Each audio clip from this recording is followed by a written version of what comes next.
Yo, good day mga tol. Budget na yung SM oh. Etong Mayo na nga. Sabi nila mag-o-open yan. Yan oh. At ngayon nga Sabado na naman, weekends. Kaya tamang tinda na naman ng kape. Bali nga maghahanap muna ako ng tube ice dahil nga doon sa pinagbibilan ko wala. Naubusan. All goods na mga tol, nakabili na ako ng tube ice.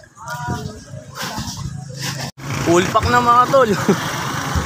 Tabang megos na naman ulit ng kape dito sa Misaranay Road. Sana mabisa ang aking bentahan ngayon. Dito na naman ulit ako mga tol sa aking munting tambayan kung saan ko ipepeso ang aking pop-up coffee. Yun o, sakto.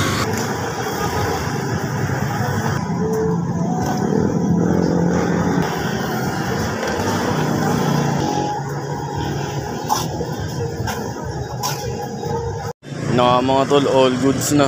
At may setup ko na dito ang aking munting pop-up coffee na JD The Coffee Trip. So ayan, tamang tambay na naman ulit sa Misaranay Road habang waiting ng customer. Sana mabisa.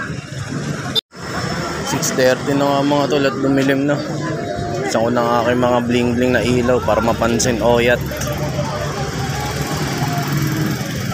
Wala pang nabili pero okay lang yan dahil nga pag ganitong mga oras Sabado, matik alas 8 ng gabi yan, madagsaan tao dito. Mga tol, bumili ako ng singkamas kay kuya.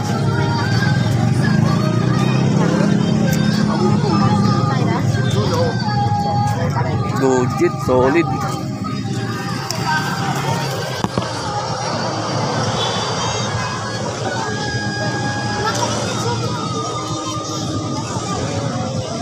Madilim dito sa harapan ko kasi wala silang kuya dyan oh. Ayan oh, titinda ng mga isaw, kwek balon. Solid oh.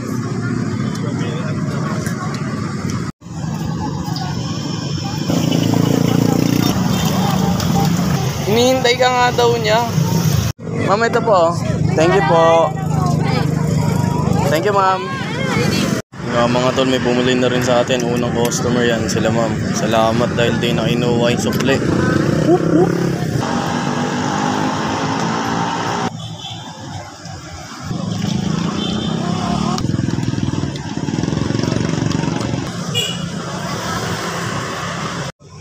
Ito po. Thank you po. Wait lang yung sukli ma'am oh. Food trip tayo mga tol. Hey.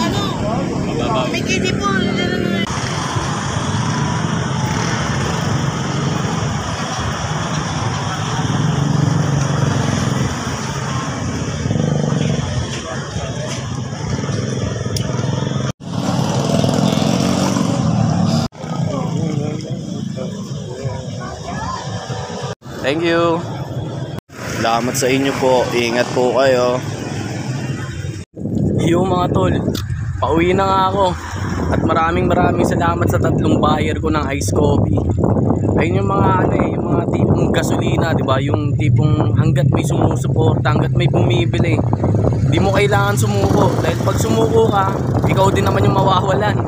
Tingnan mo kung pag hindi ako nagtinda ngayon, edi wala rin akong kita, 'di ba?